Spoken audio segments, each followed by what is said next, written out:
Sisyphus, in Greek mythology, was the cunning king of Corinth, known for his ability to deceive even the gods. His tale begins when he discovers that Zeus had abducted the young nymph Aegina, daughter of the river god Sisyphus. Rather than remaining silent, Sisyphus decides to use this opportunity for personal gain. In exchange for revealing Aegina's location, he demands that Sisyphus bring a source of water to Corinth, ensuring the city's prosperity.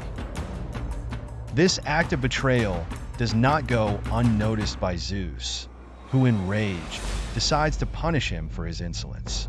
Sisyphus's first punishment arrives when Zeus sends Thanatos, the personification of death, to take Sisyphus to the underworld. But in an ingenious act, Sisyphus deceives Thanatos and chains him up, preventing death from reaching mortals. During this time, no living being could die, causing chaos on Earth. Warriors continued to fight in vain, and the elderly suffered without being able to rest in peace. Realizing the disaster this caused, the gods intervened and freed Thanatos, restoring balance. But for Sisyphus, the punishment was only beginning. Still unsatisfied with his fate, Sisyphus managed to deceive the gods once more. Before his death, he had instructed his wife not to perform the proper funeral rites.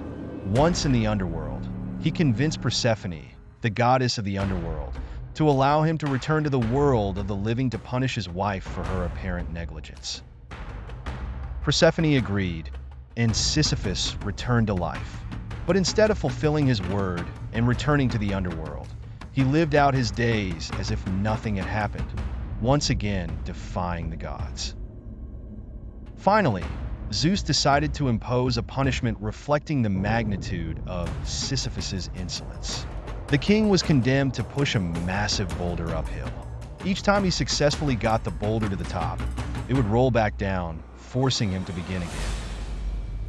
This cycle of endless effort and no reward was designed to reflect Sisyphus's defiant and stubborn nature, and his punishment was to be eternal.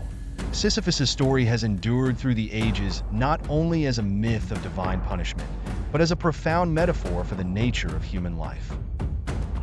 Philosopher Albert Camus saw in this myth a symbol of human effort in the face of life's absurdity. Often, we seek meaning or a transcendent purpose in our actions, only to find life unpredictable and sometimes lacking a clear goal. However, Camus suggests that, like Sisyphus, humans can find value in the struggle itself, in the simple act of moving forward, even when success seems unattainable. The myth also embodies the daily effort we all face. Often our daily tasks, whether at work, in our responsibilities, or personal challenges, seem repetitive and endless, as if we are pushing our own rock up the hill. But in this process of repetition and persistence, we find growth. Though Sisyphus's punishment seems futile at first glance, each time he pushes the rock, he strengthens and perfects his technique. In our lives, we may not always reach the summit, but the effort itself transforms us and prepares us for future challenges.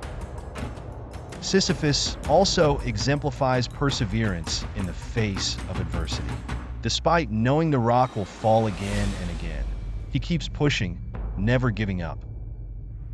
In our own lives, when we face repeated failures or insurmountable obstacles, we can look to the myth of Sisyphus as a reminder that true strength lies in the ability to persist, even when success seems distant or unattainable. Moreover, the myth invites us to question our attitude toward challenges. Sisyphus, although trapped in an eternal task, never succumbs to despair.